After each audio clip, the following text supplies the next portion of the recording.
ओम शांति। आज बाबा के 25 दिसंबर 2020 के महावाक्य हैं।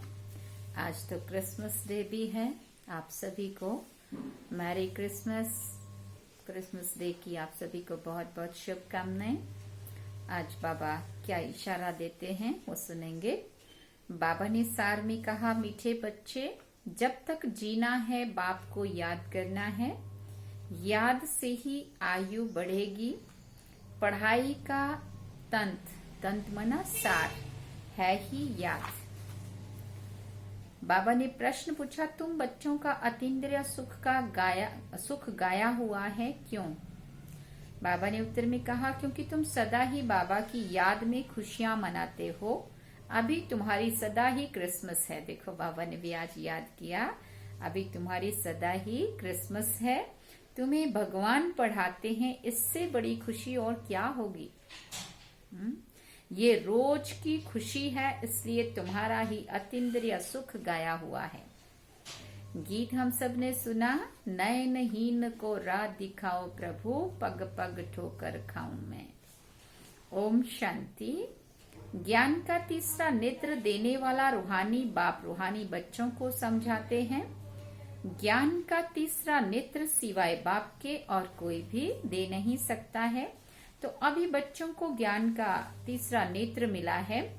अभी बाबा ने समझाया है, भक्ति मार्ग है ही अंधियारा मार्ग, इसलिए नयनहीन कहा।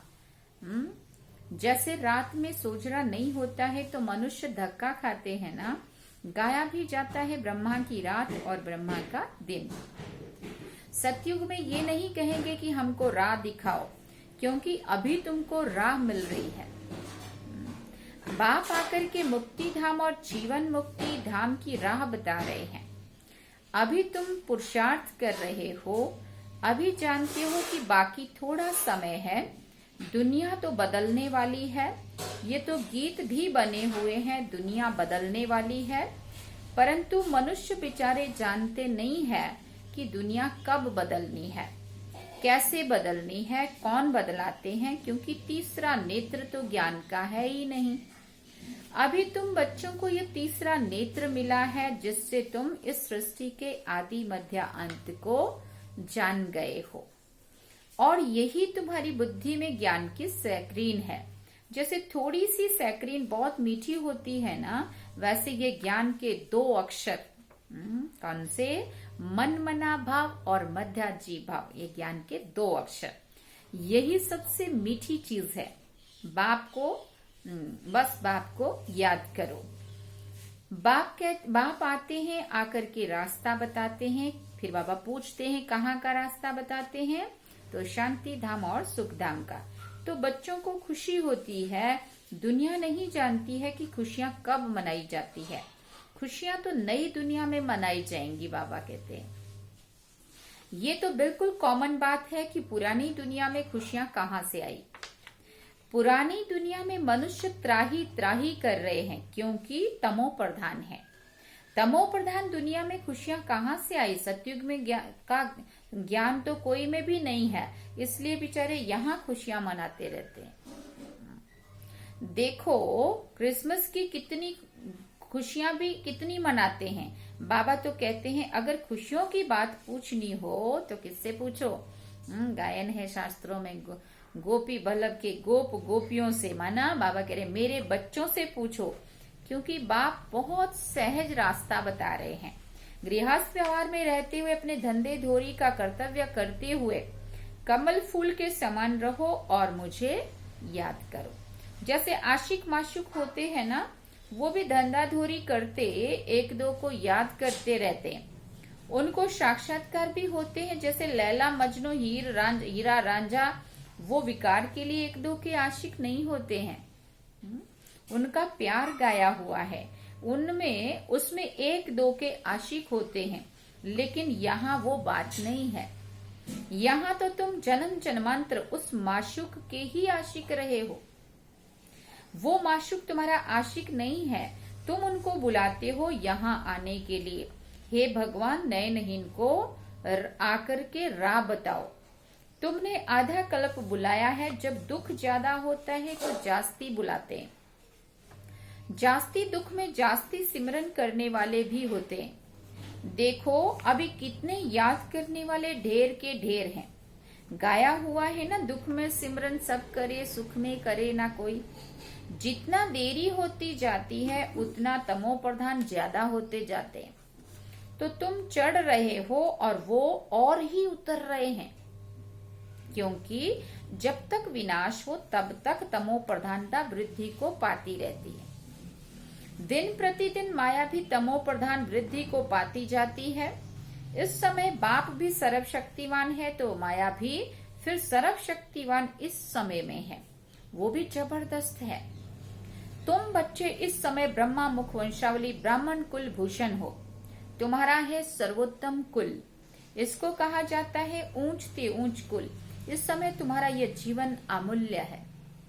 सुना, इसलिए इस जीवन की भी संभाल करनी चाहिए, क्योंकि 5 विकारों के कारण शरीर की भी आयु तो कीमती हो जाती है ना। तो बाबा कहते हैं इस समय 5 विकारों को छोड़कर योग में रहो तो आयु बढ़ेगी। आयु बढ़ते बढ़ते भविष्य में तुम्हारी आयु 150 वर्ष की हो जाएगी। सुना, अभी नहीं। इसलिए बाप कहते हैं कि इस शरीर की भी बहुत संभाल रखनी चाहिए, क्योंकि इसके द्वारा पुरुषार्थ करना है ना। नहीं तो कहते हैं ये शरीर काम का नहीं है, मिट्टी का पुतला है। अभी तुम बच्चों को समझ मिली है कि जब तक जीना है बाबा को याद करना है। आत्मा बाबा को याद करती है। क्यों याद करती है? वर्षे के लिए। बाप कहते तुम अपने को आत्मा समझकर बाप को याद करो और दैवी गुण धारण करो, तो तुम फिर ऐसे बन जाएंगे। ऐसे माना कैसे बन जाएंगे? लक्ष्मी नारायण जैसे। तो बच्चों को पढ़ाई अच्छी तरह से पढ़नी चाहिए, पढ़ाई में सुस्ती आदि नहीं करनी चाहिए, नहीं तो नापास हो जाएंगे, बहुत कम पद पाएंगे। पढ़ाई में भी मुख्य बात यह है जिसको तंत्र कहा जाता है कि बाप को याद करो। तंत्र कहा जाता है मतलब सार कहा जाता है। जब प्रदर्शनी में या सेंटर पर कोई भी आते हैं तो उनको पहले पहले ये समझाओ, क्या समझाओ? कि बाबा को याद करो, क्योंकि वो ऊंचते ऊंच है। तो ऊंचे ते ऊंचे को ही याद करना चाहिए ना, उनसे कम को थोड़ी याद करना चाहिए। कहते हैं ऊंचे ते ऊंचा भगवान। भगवान ही तो नई दुनिया की स्थापना करने वाले हैं ना। देखो वो बाप भी कहते हैं नई दुनिया की स्थापना मैं करता हूँ, इसलिए तुम मुझे याद करो तो तुम्हारे पाप कट जाएंगे। तो ये पक्का याद कर लो, क्योंकि बाप पतित पावन है ना। वो यही कहते हैं कि जब तुम मुझे पतित पावन कहते हो तो तुम तमो प्रधान हो, बहुत पतित हो। अभी तुम पावन बनो। पतित होगे, तमो प्रधान होगे, तब तो कहते हैं ना हे पतित पावन आओ हमें पावन बनाओ। तो इसका मतलब हम पतित हैं और पावन बनना चाहते हैं, और बाबा कहते तो मैं आया हूँ और मैं तुम्हें पावन बनाना चाहता हूँ, तो तुम पावन बनो। बाप आकर के बच्चों को समझाते कि तुम्हारे अभी सुख के दिन आने वाले हैं, दुख के दिन पूरे हुए हैं। पुकारते भी हो हे दुख हरता सुख दाता, तो जानते तो हो ना कि बरोबर सतयुग में सब सुखी ही सुखी हैं। तो बाप बच्चों को कहते हैं कि सभी शांति धाम और सुख धाम को याद करते रहो। ये है संगम युग, खिवैया तुमको पार ले जाते हैं। बाकी इसमें कोई खिवैया या नैया की बात नहीं है। ये तो महिमा कर देते हैं कि नैया को पार लगाओ। अब एक की नैया तो पार नहीं लगनी है ना, सारी दुनिया की नैया को पार लगाना है। ये सारी दुनिया जैसे कि एक बहुत बड़ा जहाज है, इनको पार लगाते हैं ना, तो तुम बच्चों को बहुत खुशी मनानी चाहिए। क्यों मनानी चाहिए? क्योंकि तुम्हारे लिए सदैव खुशियां हैं। फिर बाबा ने याद किया आज का दिन, पवित्र दिन सदैव क्रिसमस है। जब से तुम बच्चों को बाप मिला है, तुम्हारी क्रिसमस सदैव है, इसलिए अतीन्द्रिय सुख गाया हुआ है। देखो ये सदैव खुश रहते हैं। क्यों रहते हैं? अरे बेहद का बाप मिला है ना, वो हमको पढ़ा रहे हैं, तो ये रोज की खुशी होनी चाहिए ना। बेहद का बाप पढ़ा रहे हैं, वाह। कभी कोई ने सुना? बाबा पूछते हैं। गीता में भी भगवान उवाच है कि मैं तुमको राजयोग सिखलाता हूँ, जैसे वो लोग बैरिस्ट्री योग, सर्जनरी योग सिखलाते हैं ना, मैं तुम रूहानी बच्चों को राजयोग सिखाता हूँ। तुम यहाँ आते हो और तो बरोबर राजयोग सीखने आते हो ना। मूंझने की तो दरकार नहीं है, तो राजयोग सीख कर पूरा करना चाहिए ना। भागंती तो नहीं होना चाहिए ना। पढ़ना भी है तो धारणा भी अच्छी करनी है। टीचर पढ़ाते हैं धारणा करने के लिए। हर एक की अपनी अपनी बुद्धि होती है, किसी की उत्तम, किसी की मध्यम और किसी की कनिष्ठ। तो अपने आप से पूछना चाहिए कि मैं उत्तम हूँ, मध्यम हूँ या फिर कनिष्ठ तो नहीं हूँ। अपने को आप ही परखना चाहिए कि मैं ऐसे ऊंचे से ऊंचा इम्तिहान पास करके ऊंच पद पाने के लायक हूँ। ऐसा चेक करना है अपने आप को। मैं सर्विस करता हूँ। बाप कहते हैं बच्चे सर्विसेबल बनो, बाबा को फॉलो करो, क्योंकि मैं भी तो सर्विस करता हूँ ना। आया ही हूँ सर्विस करने के लिए और रोज रोज सर्विस करता हूँ, क्योंकि रथ भी तो लिया है ना। रथ भी मजबूत अच्छा है और सर्विस तो इनकी सदैव है। बाप दादा तो इनके रथ में सदैव है। भले इनका शरीर बीमार भी पड़ जाए तो मैं तो बैठा हूं ना। तो मैं इनके अंदर में बैठ करके लिखता भी हूँ। साकार बाबा, ब्रह्मा बाबा जब बीमार, तबीयत भी नहीं भी ठीक होती थी ना, बोल नहीं पाते थे, हॉस्पिटल में कई बार होते थे, तो वहां पे भी बाबा कहते थे भले मैं बोल नहीं पाता लेकिन मैं लिख के भी देता हूँ। तो फिर बाबा लिख के देते थे मुरली, जब बोल नहीं पाते थे या वहां साकार में वहां नहीं होते थे। तो बाबा कहते अगर मैं तो इनके अंदर बैठकर लिखता भी हूँ, अगर ये मुख से नहीं भी बोल सके तो मैं लिख सकता हूँ। मुरली मिस नहीं होती है। जब तक बैठ सके, लिख सके, तो मैं मुरली भी बजाता हूँ, बच्चों को लिख कर भी भेजता हूँ, क्योंकि सर्विसेबल होना, ये किसने कहा अभी? ब्रह्मा बाबा। तो बाप आकर के समझाते कि तुम बच्चे अपने को आत्मा समझ करके निश्चय बुद्धि होकर के सर्विस में लग जाओ। बाप की service on God fatherly service, जैसे वो लिखते हैं ऑन हिज मैजेस्टी सर्विस, तो तुम क्या कहेंगे? ये मैजेस्टी से भी ऊंची सर्विस है, क्योंकि मैजेस्टी मन महाराजा बनाते हैं ना। ये भी तुम समझ सकते हो कि बरोबर हम वर्ल्ड का मालिक बनते हैं। सुना? तुम बच्चों में जो अच्छी रीति पुरुषार्थ करते हैं उनको महावीर कहा जाता है। तो ये जांच करनी होती है कि कौन महावीर हैं जो बाबा के डायरेक्शन पर चलते हैं।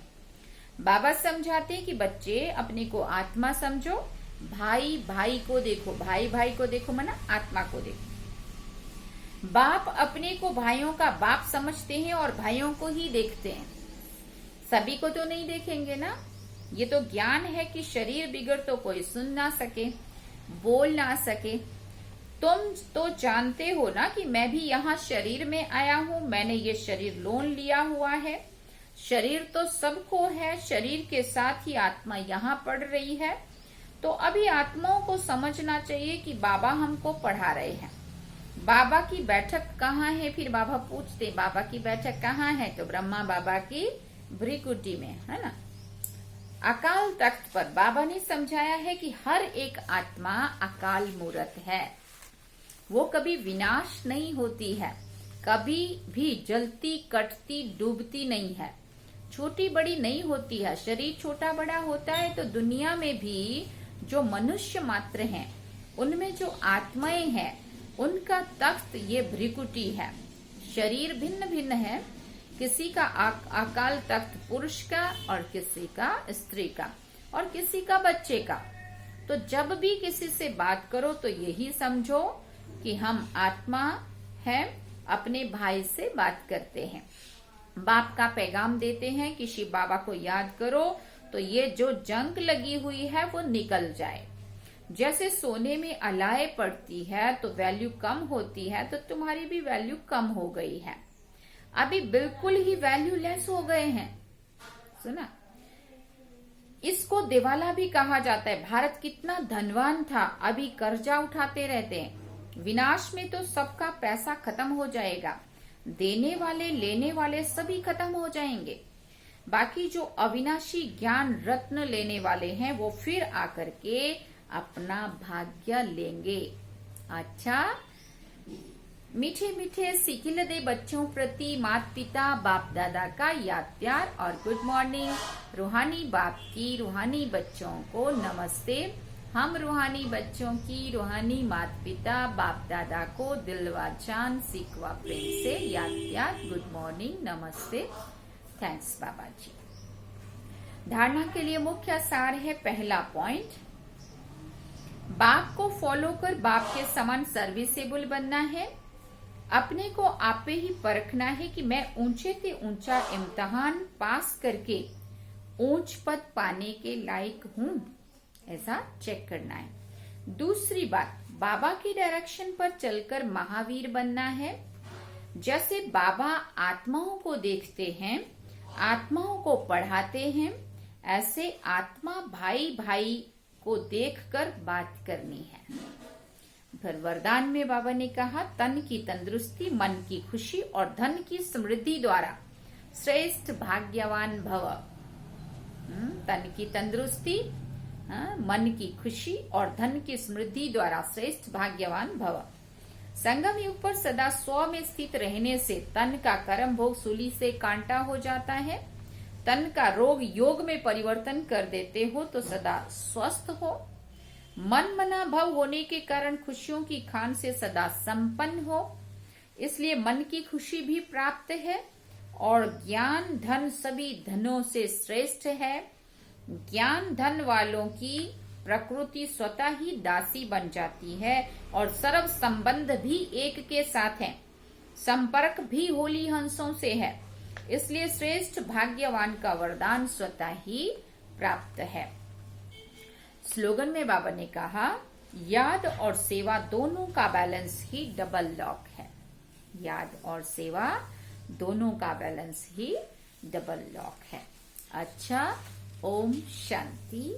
ये थे आज के बाबा के महावाक्य। तो आज बाबा ने सार में कहा, मीठे बच्चे, जब तक जीना है बाप को याद करना है, याद से ही आयु बढ़ेगी। पढ़ाई का तंत्र ही है याद, पढ़ाई का सार है ही याद।